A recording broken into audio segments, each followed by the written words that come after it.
What up, sucker?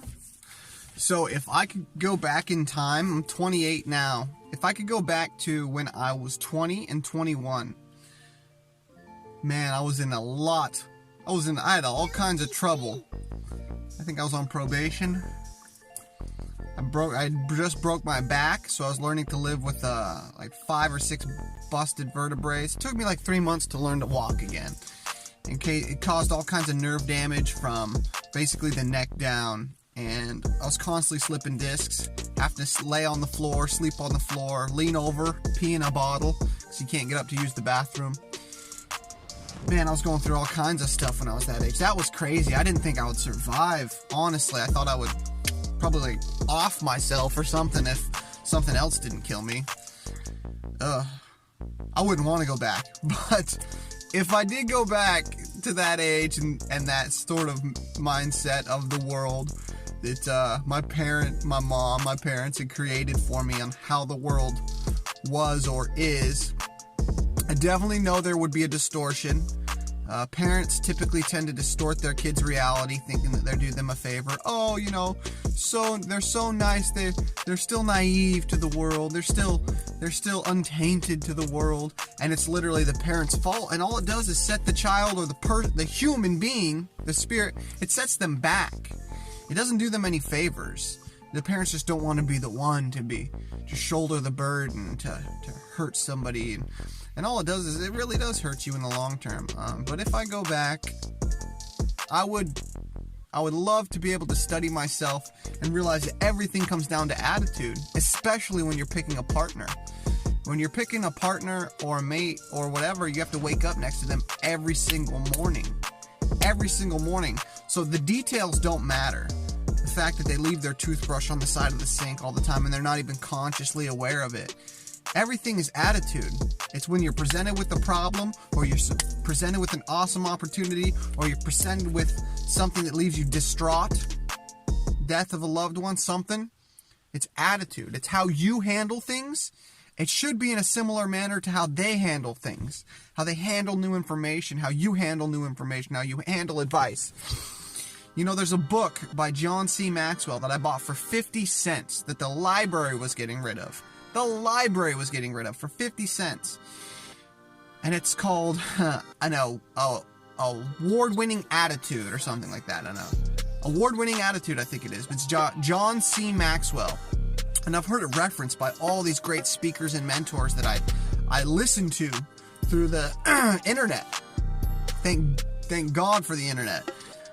50 cents, that's how it's been valued, but there's every page I read I have to read over and over and over because nothing in the book's changing.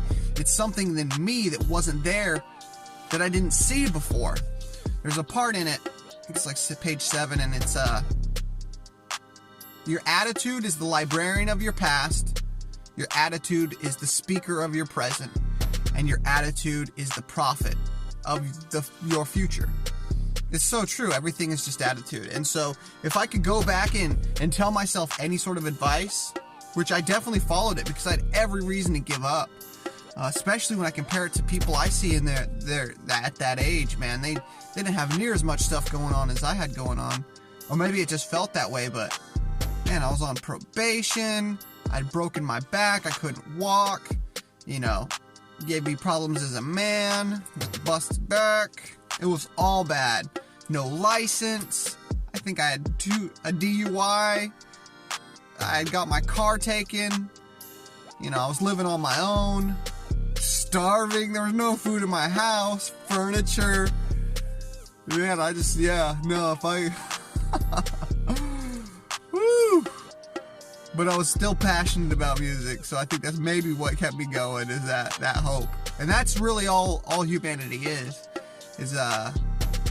people will keep going as long as they have hope. And that's what people like in concentration camps. There was an amazing psychologist that wrote a book that was very objective about he spent like 5 or 7 years in all of these major concentration camps during World War II, and the minor concentration camps, the smaller ones, that's the ones where the most suffering was because they didn't send food to them most of the time. And so people would be hauled off in railway carts to go to the big concentration camps because that's where they actually had incinerators. What was that book called? As a Man Thinketh. No, that's Joseph Allen. Maybe it was that one. But everything comes down to, if you see hope for the future, as soon as you quit and you give up hope for the future, that's when the body can release the spirit. And that's kind of basically what he portrayed in this whole book. When he would see people give up and they would release their body, they would be able to just almost like dying on command. It's a real trip the way that he talks about experience, but he does it objectively from a psychoanalytical point of view. And it's a really good book. But yeah, you need hope, and that all falls onto attitude. So if I could give myself any piece of advice, it would be to study myself, my attitude, and work on myself. Because just by doing that, everybody around you will feel more love towards you. Just because they'll feel like you understand them, but it's just understanding yourself, because we're all the same. We're all going through this crap together. It sucks. I mean, at this space and time, we're all going through it right now. So I hope this gives one person one good piece of information or advice that lasts them one day. If so, the time making this and my time will have been worth it. Deuce.